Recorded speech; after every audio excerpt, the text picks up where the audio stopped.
In our top story tonight, Orange City officials say another building is scheduled to come down at the troubled Sabine Park apartments.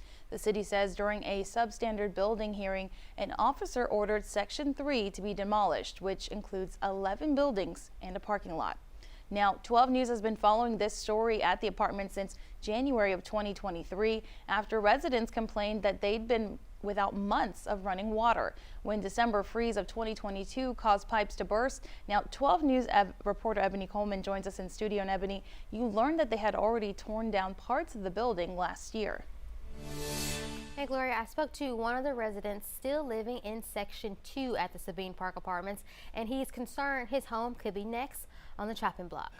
It's making me nervous because we have nowhere to go at the moment. David Vanderhayden has been living at the Sabine Park apartments in Orange for 6 years. And lately, well, everybody's been stealing everything from these apartments. City officials say there's only a dozen people still living in Sections 1 and 2, with Section 3 slated for demolition. We actually took Section 3 to a substandard building hearing, and the hearing officer ordered them demolished. Kelvin Knopf, Director of Planning and Community Development, says this comes just 6 months after Section 4, which included 9 buildings, was torn down. When we had that really deep freeze, and so that created flooding, and then there was raw sewage. Knopf says it could take 2 months to tear down Section 3 before turning their attention to Section 2, the same section that Vanderhayden lives in. I just hope, if they want to tear it down, that they help us here, help us relocate. I mean, there are people here.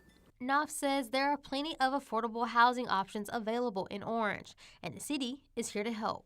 I think there's a lot of options for them with the Orange Housing Authority. There's some low-income apartments on Park Avenue, which is what we did in Section 4. There were some people living there, but we were able to help, through coordination through our contacts, help those people, find other places to live. Knopf says the city will be inspecting Sections 1 and 2 to see if the buildings can be fixed. If so, it will be up to the complex's new owner, Saluda Grade, who took over last November, to make the final decision. And we've thrown out some ideas, student dormitories or senior assisted living. We're trying to make it as successful redevelopment as possible. Knopf says Section 3 had similar issues to Section 4, like sewage and electrical wiring. Now, Section 4 costs $140,000 to demo, and Section 3 will cost about $55,000 to demo. In studio, Ebony Coleman, 12 News.